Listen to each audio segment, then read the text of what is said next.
언제나 우리 사는 이야기 남수다방 말씀으로 풀어가 보자 남수다방 날마다 우리 신한 이야기 남수다방 음으로 풀어가 보자 남수다방. 보기만 해도 나눔이 되는 방송 나눔 수다방 17화 시작합니다. 안녕하세요. 우리 박수 쳤나요? 네, 안녕하셨습니다. 안녕하세요 한 거 아니고? 안녕 했죠. 끝날 때 다시 하나 둘 셋. 이제. 뭐 제가 편집을 하진 않겠지만 한 주간 평안하셨습니까? 네. 네. 한 주를 갑자기 생각이 안 나네요. 어떻게 살아왔는지. 좀 정신이 없긴 했어요. 예. 제가 옆에서 국장님 일하시는 걸 봐도 너무 네. 정신없이 움직이셔가지고 일단 회의가 너무 많았어요. 그렇게 분주하고 바쁜 네. 한 주였는데 차차 또 근황 토크로 나누도록 하고요. 네. 오늘 게스트 한 분을 모셨습니다. 오. 네. 예. 지난번 디자인부로 소개했던 박주은 간사님. 네. 벌써 한 4번째 출연이시죠? 그런 것 같아요. 거의 뭐 고정 멤버 같은 그런 예. 출연으로. 출연료 주세요. 우리 핑계고처럼 뭐 3번 이상 출연하신 분들부터 뭐 출연료 드리고 뭐 이런 거 해야겠다. 아싸. 그러면 이제 1순위시고 유일하신데. 네. 네, 어쨌든 박주은 간사님 모셨습니다. 네. 안녕하세요. 박주은 선생님. 출연료는 시간당 커피 한 잔? 네. 오늘 그래서 준비했습니다. 일당. 네. 늘 함께 하시던 백서영 간사님이 또 개인적인 사정 휴가인 관계로 또 박주은 간사님 함께 모셔서 이렇게 나눔 수다방 또 하게 됐습니다. 저 박주은 간사님하고 처음이에요, 저는. 그렇죠. 아. 왜냐면 그동안 국장님이 예. 빠지셨을 때 오셨거든요. 저를 대신해서 항상 네, 오셨었잖아요. 그러네요. 근데 네. 네, 백서영 간사님이 빠지면서 오늘 또 이렇게 와주셔가지고 요즘 취미를 찾았습니다. 어떤 취미입니까? 취미 다도에 다도요? 네. 아, 잠깐만. 자, 한동안 이것저것 하는 모습을 지금 보여주시지 않습니까? 드럼도 네. 쳤고. 그거 다음 이거입니다. 아 그렇습니까? 드럼. 네, 금방 전환이 되네요. 왜냐면 좀 한계를 느꼈어요. 네. 취미니까. 네. 예, 취미니까. 특기 아니고 취미니까. 네. 네, 다도 어떤 또 겁니까? 해서 일단은 쇼핑을 열심히 하고 있고. 다도 그 차 하는 그 네. 종류들을 네. 네. 그래서 조금 요즘에는 저녁을 더 콰이어트하게 보낼 수 있게 되는 차 한잔 앞에 놓고. 네, 이렇게 어. 하고 이렇게 반드시 노란 조명 이렇게 딱 켜두고 따뜻한 거로 속 하는 순간 뭔가 네. 제 시간으로 훅 진입하는 느낌이랄까요. 만족스럽습니까? 만족스럽습니다. 아, 근데 다도도 차도 어느 정도 단계들이 또 있더라고요 보니까. 근데 그냥 단계까지는 아직 제가 많이 모르는 것 같아서 네. 그냥 마구 사서 마구 먹기 아, 그냥 이렇게 네. 시음하고 있습니다. 시음. 네. 네, 일본식인가요? 녹차를 이렇게 우려내면서 네. 이렇게 딩 하고 올리기도 하고 싱잉 볼. 뭐 이렇게 네. 접시 모양의 어떤 이렇게 징 같은 걸 올리면서 네. 싱잉 볼인데 싱잉 싱잉 볼. 그거는 없습니다. 아니 네. 그런 것까지 해야지 완벽한 거 아니에요? 그래서 아직도 입문하고 있는 것 네. 같아요. 제 네. 대학생 때 선배 하나 별명이 도사였는데 도사. 그 선배 집에 놀러 가면 네. 다도를 하고 있어요. 근데 근데 그 정말 이렇게 정갈하게 앉아서 차를 내리고 근데 저는 신기했던 게 그 앞에 향도 피우고 있어요. 근데 뭔가 어울려요. 차랑 향이랑. 네. 전 좀 이단 같았어요. 그래서 좀 무서운 느낌도 있기도 예. 하죠. 점집 가면 제가 가본 건 아니고 예. TV에서 봤던 점집을 가면 뭐 향도 있고 이러니까. 약간 그 느낌 났어요. 그렇네요. 도사라는 이름이 뭔가 어울리네요. 네. 되게. 이미 도사시잖아요. 전도사. 도사입니다. 간사입니다. 공식 명칭은 간사지만 사실 네. 뭐 부서를 맡고 있으면 전도사님이지. 네, 도사네요. 중고등부 아이들은 대부분 친해지고 네. 애정이 생기면 도사님이라 부르죠. 예, 축약해서 많이 부르니까 주로 도사님 이렇게 많이 부르거든요. 네. 제가 전도사 강도사 10년 넘게 해가지고 예. 도사로 10년 넘게 배웠어요. 오. 네. 네, 저도 그 외침 막 도사님 이렇게 부르는 그 중1 아이들의 그 외침 목소리가 이렇게 딱 박혀 있거든요. 다도 하니까 도사 같습니까? 쌤이라고 많이 불러요. 쌤 이렇게 음. 부른다고 애들이. 미국에서 오셨어요? 쌤. 예스. 어떻습니까? 업무적으로는. 업무적으로는 일단은 국장님과 같이 실행팀 실행 지원팀. 네. 하고 그러니까 지금 있는 디자인 지난번에 저희가 소개했을 때는 디자인부에 있었지만 지금 이제 디자인부에 속해 있지는 않고 홍보 업무와 이제 출판국 소속 출판국 소속으로 네. 있으면서 홍보와 그다음에 네. 기획과 예. 그다음에 네. 지금 이제 더 많은 시간은 네. 사역조직 혁신 네. 실행 지원팀. 제가 머뭇거렸던 이유를 아시겠죠? 이름을 못 외웁니다. 그래가지고 정확하게 그러면 그 팀에서는 어떤 일을 감당하고 있습니까? 일단 내용 회계 업무도 조금 맡고 있고요. 이제 또 돈줄을 잡고 계시군요. 네. 실세시네요, 실세. 예, 그렇죠. 숫자를 열심히 보고 있고 또 나온 내용을 정리해서 뭐 웹진에 실링된 네. 조금 가공하고 또 거기에 필요한 자료를 조금 정리하는 역할을 하고 있습니다. 웹진도 혹시나 모르시는 분들 계실까봐 네, 웹진도 만들고 계신데 거의 간사님이 제작을 하시고 국장님께서 함께 완성하시고 네. 그다음에 이제 뿌려주시잖아요. 네. 혹시 웹진 모르시는 분들 계시다면 성소유니온에서 매달 웹진을 발간을 하고 있습니다. 보시고 싶으시면 저희들 성소유니온 홈페이지에 들어오셔서 SU 이야기라는 게시판이 있습니다. 그래서 그 맨 밑에 보시면은 웹진이 쭉 월별로 이렇게 나와 있거든요. 그래서 보시면 성소유니온의 소식들 그리고 큰 행사 이후의 이야기들, 정보들, 신간들 뭐 이런 등등의 이야기들을 다 보실 수가 있어서 웹진 꼭 보셨으면 좋겠습니다. 네. 네. 뭐 저희가 만드는 거라서 제가 이렇게 얘기하면 좀 부끄럽지만 네. 알찬 네, 맞습니다. 웹진입니다. 그렇죠, 그렇죠. 네. 가끔 이제 묵상 인터뷰도 소개해 주시고 네. 저희 네. 나눔수다방도 이렇게 올려주시고 하는데 단순히 그냥 큐티만 딱 하는 게 아니라 함께 이 성소유니온과 함께 이렇게 동역하는 마음으로 큐티의 이렇게 전반적인 세계관을 함께 구성해 나갈 수 있지 않을까 네. 라는 그런 생각이 듭니다. 특별히 올해는 사역조직 혁신 소식이 웹진에 실리고 있어요. 네네네. 그래서 지금 어떤 과정을 밟고 있고 어떤 꿈을 꾸고 있고 또 어떻게 변해 가는가 음. 궁금하시면 꼭 웹진 보시면 됩니다. 네네. 예.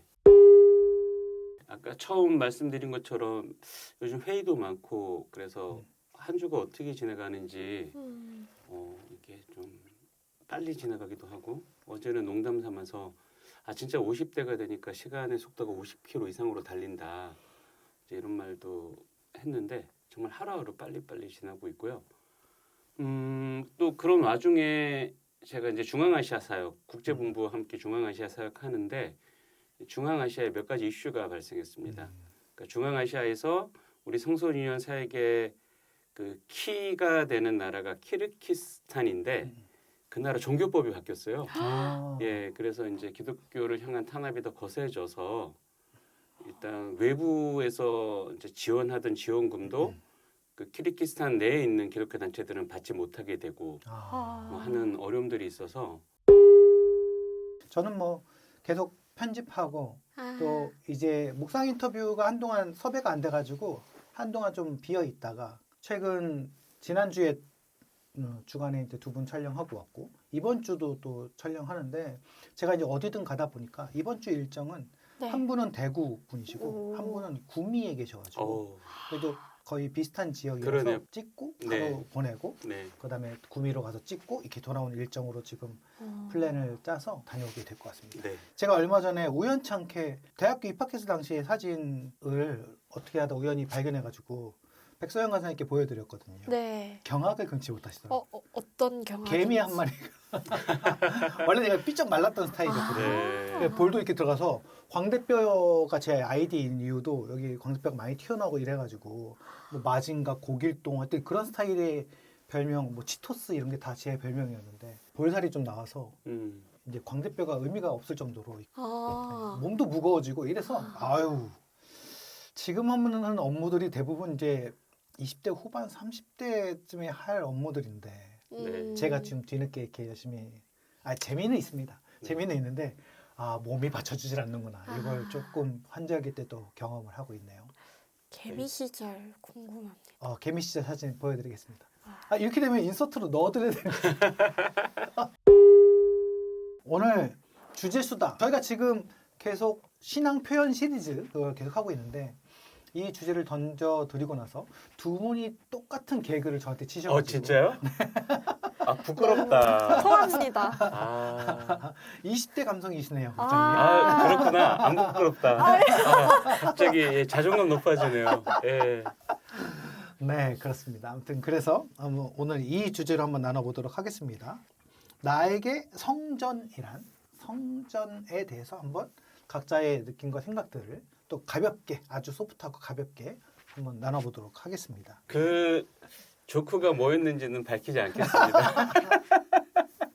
사실 저는 이제 성전이란 말을 거의 쓰지 않는 것 같아요. 예, 저희 교회에서도 이제 쓰는 분이 안 계시고 감사한 일이죠. 근데 제가 이제 어렸을 때 이제 건물, 교회 건물을 성전으로 많이 불러 썼던 것 같아요. 예, 그래서 뭐 강대상 이렇게 높이 해놓고 그 위에는 안수받은 분들만 올라가게 하고 그래서 제가 지난주 직분 얘기할 때도 잠깐 네, 그런 네, 얘기 목사님이나 나왔죠. 장로님들만 올라갈 수 있고 그 공간 자체를 거룩하다라는 개념이 있었던 것 같은데 그게 아주 옛날 추억이고요. 그 이후로는 그렇게 쓰지 않았고 왜 쓰지 않냐면 제가 이제 예수님 인격적으로 만난 다음에 또 복음서 읽어가면서 예수님께서 십자가에 못 박혀 죽으실 때 그 성전 현장이 갈라지잖아요. 그 부분 묵상하면서 그리고 또 저 혼자의 묵상만은 아니었을 것 같아요. 관련된 책들도 있고 또 주석도 보면서 그러니까 건물 성전의 기능이 예, 그 시점으로 끝났다. 예, 그래서 그 이후로는 예수 그리스도를 주로 믿는 그래서 성령을 모시고 사는 사람들이 예, 성전이다. 이제 이런 믿음 갖게 됐고 고백하고 있고요. 그러다 보니까 이제 성전이라는 말을 잘 안 쓰는 이유가 사람이 성전인데 제가 신현욱 성전님 이렇게 할 수 없잖아. 더 이상하잖아. 대답도 그쵸? 어떻게 건물이 어떻게 뭐 대답할 수 있잖아요. 예, 구구구. 예, 그러다 보니까 두둥. 예, 좀 자연스럽게 성전이라는 표현을 저는 이제 안 쓰고 있는 것 같아요. 네. 또 성전이란 말을 성경에서 읽을 때 아니면은 이제 모교회가 이렇게 교회를 새로 지을 때 성전 건축 헌금으로 했을 때를 좀 많이 봤었었던 것 같아요. 네, 저도 좀 국장님이랑 비슷하게 그냥 고린도전서에도 너희가 너희 몸이 하나님의 선지인 것과 성령이 계시는 거 알지 못하느냐라는 그 말씀으로 조금 저도 어떤 공간 자체보다 마음의 자리라고도 좀 생각을 하고 싶은데 그러게도 성전이라고 했을 때 그런 좀 약간은 조금 부담스럽고 약간 조금 아 내가 되나? 약간 그런 마음은 있어서 저도 표현하기로는 교회라고 하는 게 좀 오케이라고 쉽게 대답할 수 있는 것 같더라고요. 그래서 성전이라는 게 그냥 성령님이 계실 수 있는 공간이라고 했었을 때 예수님이 내 마음에 계셔야 되니까 너 깨끗해야 돼. 이런 얘기를 많이 저도 듣기도 했었고 또 해서 나누기도 했었던 것 같은데 되게 은혜롭긴 한데 정말 1차원적인 표현이잖아요. 네. 아 이렇게 죄를 지으면 예수님이 내 마음에 계실 수 없어. 근데 예수님이 약간 결벽증이 계셔서 여기는 청결이 뭐 높군, 오케이 고. 여기는 더럽군, 못 가. 이러지는 않으실 것 같다는 생각은 들거든요. 근데 다만 성전에 관해서 예수님은 그 안에서 장사하시는 분들은 이제 내치시고 혼내시기는 했지만 하지만 그렇다고 죄인들 뭐 복음서 요즘 말씀하셨지만 뭐 세리들 아니면 창녀들 곁에 있는 거는 오히려 스스로 자처하시고 즐겨하신 거 보면 깨끗함이란 또 뭔가라는 생각이 개인적으로는 들었었던 것 같아요. 또 이런 기독교 인스타그램 어떤 계정에서 사람들이 자신의 얘기를 나눠주는 것 중에 인상 깊은 댓글 하나 있었는데 어떤 아이가 이제 버스 같은 차 안에서 급정거를 했을 때 이렇게 마음을 이렇게 탁 잡고 예수님 괜찮으세요? 라고 했대요. 그러니까 교회에서 예수님은 너의 마음에 계셔라고 했으니까 나도 놀랐는데 같이 덜컹했을 것 같아라고 아마 표현을 했었던 것 같거든요. 근데 저도 뭐 막 제 안에 찍 2명이 살아서 막 이렇게 버스 카드 2명이요 뭐 이러고 살지는 않겠지만 그런 관점에서 또 뭔가 마음의 공간을 다시 생각해 보게 된 그런 일이 있어서 나눠보고 싶었습니다. 네. 저도 이 교회 특히 이제 현대의 교회는 어떤 교회를 세워감에 있어서 장소라는 측면을 무시할 수가 없잖아요.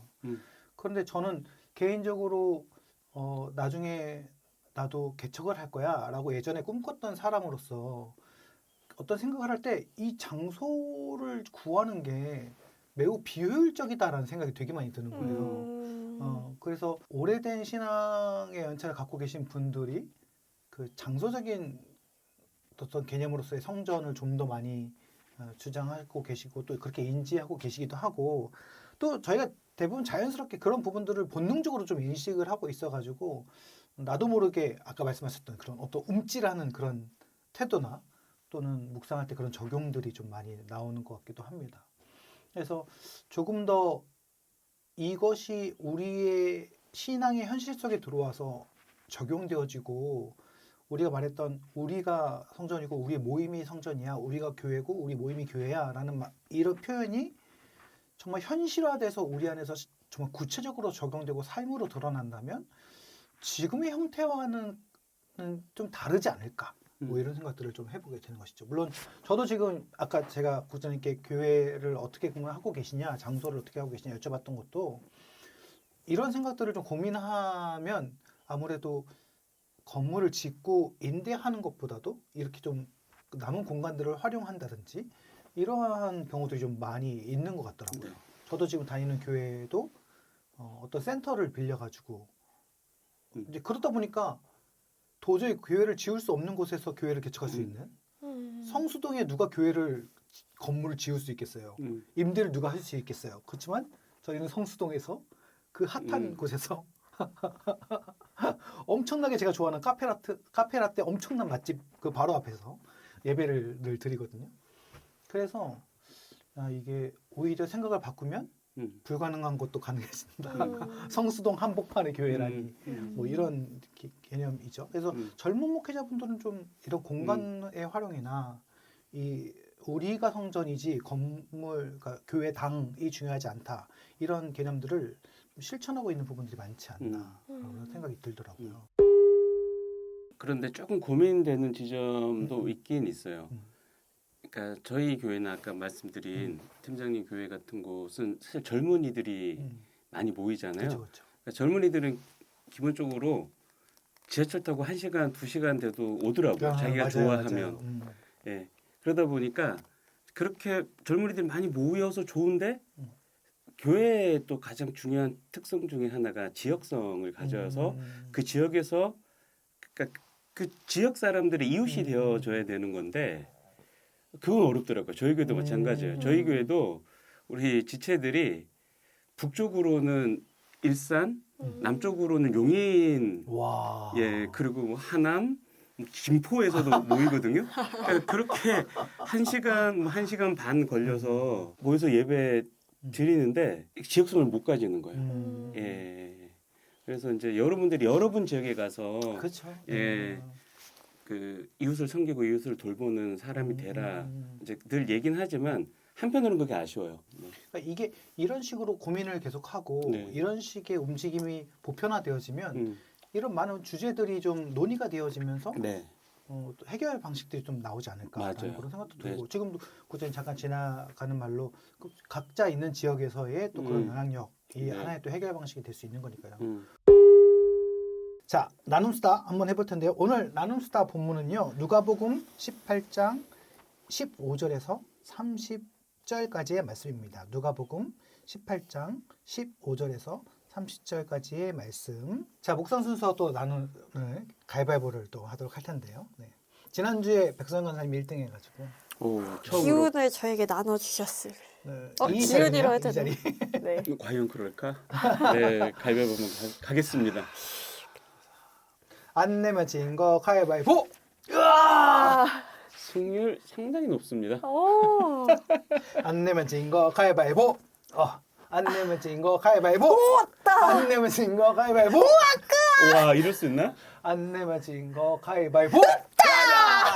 자, 예. 1번, 네. 2번, 3번 이렇게 네. 순서로 나누도록 하겠습니다. 저는 가위바위보 순서만 오면 마음이 가장 평화로워져요. 아니, 뭔가 네, 높은 승률. 이게 시간이 꽤 됐잖아요. 이 승률을 네. 제일 많이 네, 하시는 갖고 계시니까 네. 뭔가 포스가 네. 그렇죠. 기선제압에 당했습니다. 네. 방법을 바꿔야겠습니다. 저는 오늘 본문이 아이들과 관리를 두고 예수님의 메시지라고 생각을 하면서 또 이어지는 하나님 나라에 대한 내용이라고 생각을 했었는데 부자 관리가 조금 더 이입이 많이 됐었던 것 같아요. 아이들은 뭐 순진무구함, 뭐 의지함 뭐 이런 거 있지만 이입이 되는 건 조금 제가 관리에 가깝나 싶은 생각도 들었던 것 같아요. 그렇진 않을 거예요. 돈도 없고 관리도 아니지만 돈이 없으니까. 그럼 아이로 하겠습니다. 그래서 저도 순간 지금 돈이 많으신가? 아니, 유산을 받았나? 또 맞았나? 네. 이거. 아. 그 관리는 예수님께 어쨌든 조금 추구미가 있는 것 같거든요. 젠틀하고 싶고 약간 교양 있어 보이고 싶고 우아하고 싶은 와중에 선하신 선생님, 썰 막 이러면서 하신 게 나름 조금 내가 이만큼 우아합니다. 표현은 아니지만 어쨌든 그런 것 같은데 갖고 싶은 게 있다라고 느껴졌거든요. 그것이 영생으로 이렇게 했을 때 어쨌든 예수님께 물으면 그 방법을 쉽게 얻고 내가 그 방법을 해서 이 영생을 갖는 게 어렵지 않을 것 같아 보였지만 예수님께서 대답하신 거는 너가 부족한 것, 그러니까 말씀을 지킨 것 중에 너가 부족한 것, 가진 것을 다 팔아라라고 조금 방법을 파격적인 방식으로 하셨고 거기에 이은 이제 그 관리에 근심하는 태도 그리고 거기 같이 있었던 제자들의 이야기라고 생각을 하면서 봤는데요. 이 돈 많은 관리는 그러니까 내가 갖고 있는 많은 것 중에 영생이란 것도 하나 톡 얹어지면 완벽할 것 같아라는 느낌을 받았어요. 그러니까 좀 우리 집 인테리어에 활용점점의 조명 아니면 뭐내 제일 되게 괜찮은 옵션 같은 그러니까 이것만을 원하기보단 다른 여러 것 중에 더 갖고 싶은 하나라는 생각이 들더라고요. 장바구니라는 좀 느낌으로 이렇게 더 와닿았는데 갖고 싶은 게 많아요. 가졌어요. 다음엔 이거 사면 위시리스트에 있는 게 영생. 같다는 느낌으로의 저의 좀 저랑 비슷하다라는 생각이 들었습니다. 근데 예수님께서 하신 거는 오히려 그거에 되게 반대되는 방식으로 갖고 있는 거를 버려야만 가질 수 있다라고 오히려 그 의도에 제일 반대될 수 있는 거를 제안하신다고 생각이 들더라고요. 좀 그러면서 와닿았던 게 결국엔 이런 구원이라는 게 사람은 어떻게 그럼 구원 받냐? 이거 어떻게 가능하냐에 넌 할 수 없지만 하나님은 할 수 있다라고 하는 게 주도권이 나에게 없다라는 거를 계속 말씀해 주시려고 하는 것 같다는 생각이 들었습니다.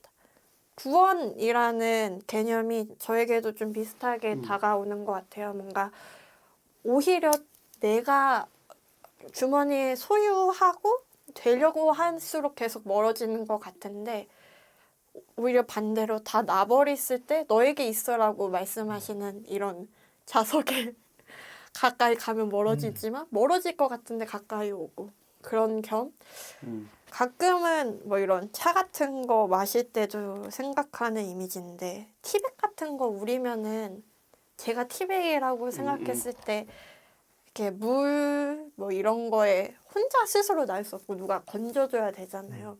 구원에 대한 이미지도 저는 좀 그렇게 많이 받은 것 같아요. 결국에는 누군가라고 하는 하나님 혹은 신이 건져줘야 되는 내가 스스로 기원할 수 없고 당신에게 있다라는 그런 게 있을 때 좀 확 놓을 수 있는 게 되는 것 같고 진짜 중요한 게 뭔지 아는 것 같고 그래서 이 관리에게는 예수님이 바라는 게 소유가 아니라 그냥 구원이 필요한 사람이라고 그냥 솔직하게 말해 같았거든요. 근데 여전히 젠틀하게 영생만 더 얻고 싶어요라는 이거를 깨뜨리려면 결국에는 사실은 내가 지금까지 가지고 있던 젠틀함, 우아함, 고상함이 아니라 다른 방식으로 때론 천박해야 되고 때로는 부끄럽기도 하고 때로는 무례해 보이는 거지만 그 안에 진짜 내 마음 오픈. 어려운 것 같아요. 그래서 뭐 26절, 27절 하나님은 하실 수 있다에 그럼 진짜 내가 소유가 아니라 하나님에게 하나님이 날 소유하시는 하나님께 소속된 그쪽으로 가는 게 말인데 말이 쉽죠. 그런 것 같습니다. 저는 어린아이 본문이 나오면 되게 좋아요. 기분이 좋습니다. 너무 아이들을 좋아하기 때문인 것이기도 하고 제가 부교육자 사역하면서는 교육부 사역만 쭉 했었는데 어린이부, 중고등부, 청년부 늘 이 세 부서 사역을 많이 했었는데 그중에 어떤 사역을 다시 또 하고 싶니라고 누군가 물어본다면 저는 어린이부 사역을 정말 다시 하고 싶거든요. 너무 정말 재밌었던 것 같아요. 어린이부서는 사실은 하고 싶은 거 정말 다 했던 것 같거든요. 예배 순서도 재밌게 짜가지고 아이들이랑 무슨 하루에 무슨 예능 쇼처럼 예배를 만들어서 막 드리기도 하고 또 애들이 뭐 깽판을 쳐도 뭐 자연스러운 거니까 그렇게 뭐 재밌게 막 예배 드리고 그냥 받아들이면 재밌거든요. 그래서 그때 이제 생각이 제일 많이 나기도 하고 제가 또 기본적으로 개인적으로 아이들을 좋아해서 어린아이 보면 되게 좋아하는데 15절부터 17절까지 어린아이 같은 자가 내게 오는 것을 용납하고 금하지 말라 이러시면서 하나님의 나라가 이런 자의 것이니라 이렇게 말씀하시잖아요. 그래서 우리가 여기까지 들으면서 아멘 하는데 아까 우리 얘기했던 것처럼 신앙의 표현들이 은유적이고 시적인 것을 마치 현실 그대로 받아들이는 경우들이 있다고 했는데 이건 어떻게 보면 좀 시적인 표현이잖아요. 은유적인 표현이고 그리고 되게 어떻게 보면 모호한 표현이란 말이죠. 어린아이의 미숙함을 말씀하신 건지 어린아이의 그냥 무대뽀적인 어떤 그런 것들을 말씀하신 건지 어린아이의 무지함을 말씀하신 건지 여러 모양을 해석해서 뭐 설교할 수 있겠죠. 근데 구체적으로 무엇일까라고 하다가 저는 오늘 특별히 이제 오늘 본문을 묵상하면서 바로 밑에 이 부자 관리에게 말씀하신 그 답이 어린아이가 보여주는 그런 어떤 구체적인 적용의 모습이 아닐까라는 생각을 좀 했거든요. 그렇게 연결을 해서 어린아이라는 단어와 22절을 연결을 했어요. 그래서 무엇이 그만 어린아이와 같은 삶이냐? 좀 무대뽀적인 거죠, 사실은. 근데 그렇게만 끝나지 않고 구체적인 표현이 무엇이냐면 내게 있는 것을 다 팔아 가난한 자들에게 나눠주고 그리고 그렇게 해서 하늘의 보화를 맛보고 그리고 나를 따르라 라고 말씀하셨던 이 구체적인 움직임이 그 어린아이와 같은 신앙의 현실적이고 체계적인 모습이 아닐까라는 걸 생각을 합니다. 저도 가진 게 많지 않습니다만 무언가를 이렇게 나눌 때 사실 멈칫한 부분이 있거든요. 특히 이제 어떤 물건을 나눌 때는 뭐 잠깐이어도 물질을 나눌 때는 당연히 정말 멈칫하는 저를 많이 발견합니다.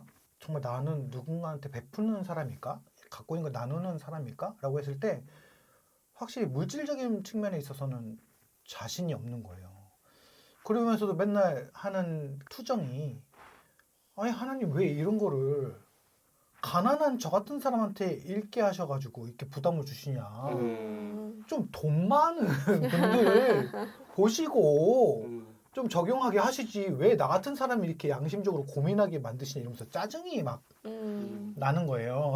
사실은 얼마를 나누느냐가 중요한 게 아니고 갖고 있느냐 없느냐가 보다도 그 말씀을 크고 작든 실천하는 게 중요하니까 뭐 이런 마음이었던 것 같아요. 그래서 제가 예전부터 좀 많이 하려고 노력하는 것 중에 하나는 될 수 있으면 밥값을 내가 내자. 약간 이런 유의 적용입니다. 네네. 많이 그러셨던 것 같은데요. 그러려고 애써요. 사실 다 비슷하죠. 거의 비슷한데 될 수 있으면 애매한 자리가 있다면 믿음으로 밥값은 내가 내자. 뭐 그런 류의 적용들을 좀 많이 하려고 했던 편이고 오늘 저녁 시간 좀 비워주세요. 제가 바쁩니다. 아깝네. 괜찮은 레스토랑 하나 있던데. 아쉽네요. 네. 적용할 기회. 그런 경우들이 많아요. 뭐 예를 들어서 교회에 소속돼서 뭐 신방을 한다든지 이러면 뭐 어떤 교회들은 뭐 신방비가 책정되기도 했고 특별히 뭐 청년 사역자나 중고등부 사역자들에게는 그런 신방비를 지원하기도 하고 어느 정도 그런 것들이 보장되어 있기도 하잖아요. 물론 없는 것도 있습니다만. 그런데 어디에 소속되지 않는 그런 어떤 목회자들과의 만남이라든지 어떤 우리 교회 성도는 아니지만 다른 어떤 지체와의 만남이라든지 이랬을 때 약간 누가 밥을 사야 되지? 누가 밥값을 내야 되지? 이게 애매할 때가 있거든요. 그런 애매한 때는 무조건 결제해라. 하늘을 하나님 아버지가 채워주신다.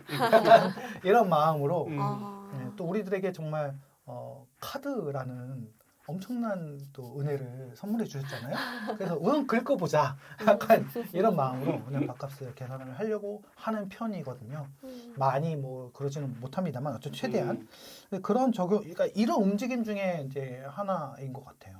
어린아이와 같은 것은 하나님 아빠만 바라보고 무작정 나를 내던지는 것, 내가 갖고 있는 소유 중에서 할 수 있는 최대로 내던지며 드리고 섬기고 하는 것이 하나의 적용점이지 않을까. 그래서 이 어린아이와 같은 모습으로 이 관리에게 요청하셨던 예수님의 이 요청이 하나의 연결고리가 돼서 저는 오늘 이렇게 적용을 좀 해봤던 것 같습니다.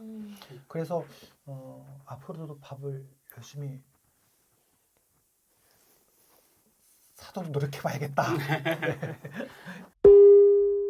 저도 오늘 본문 묵상하면서 이제 아기 그다음에 부자 관원 이렇게 대비되는 그 모습이 눈에 확 들어왔고요. 그러면서 아기는 결국 그 제자들의 방해가 있었음에도 불구하고 예수님 편에 예수님 품에 안긴 거죠, 그렇죠? 예수님 품에 안겼고 이 부자 관원 같은 경우는 이제 오늘 본문에서는 그러니까 누가복음은 그렇게 기록하지 않았지만 이 같은 사건을 기록한 다른 복음서에서는 그가 슬퍼하며 예수를 떠났다라는 기록이 있잖아요. 그래서 아기는 예수님에게 안긴 자가 되는 거고 이 부자 간호는 예수님을 떠난 자가 되는 이제 그런 그 대비로 또 보였고요. 그렇다면 그거는 이제 그러니까 구원받은 자와 구원받지 못한 자, 하나님 나라 안에 있는 자와 하나님 나라 밖에 있는 자에 대한 대비로도 저는 보였고, 그러면 무엇이 이제 누구는 하나님 나라 안에 있게 하고 누구는 하나님 나라 밖에 있게 했느냐라는 걸 봤을 때 사실 1차적으로는 아기 아무 힘도 없는 자, 그리고 이제 우리가 보면 제자들이 막았다 그랬을 때 그 배경 설명을 보면 가장 하찮은 자로 아기들을 당시 문화에서 여겼기 때문에 그 하찮은 자들이 오는 걸 막았다, 이제 이런 해석들이 있잖아요. 그래서 지금같이 어린이 인권이 있지 않은 시대였으니까요. 그러니까 가장 하찮은 자, 가장 낮은 자. 그 다음에 당연히 관원이고 부자면 사람들의 인정을 받는 높은 위치에 있는 자. 그럼 진짜 그게 이 사람들의 지금 자리를 결정했나? 하나님 나라 안과 밖. 근데 사실 그렇게 주장하는 신학도 있잖아요. 예, 그렇게 주장하는 신학도 있어요. 그래서 복음은 가장 낮은 자들을 위한 것이고 가장 낮은 곳에서 고통받는 자들이 작은 예수다. 뭐 이런 표현도 막 거기서 나오고 하는 그런 신학도 있는데 그거는 아닌 거죠. 그래서 한 번 더 봐야 되는 게 이제 팀장님 나눌 때 나온 거지만 그러니까 아빠 품에 나를 던지는 자, 그러니까 완전히 의존. 그러니까 그리스도를 완전히 의존하느냐.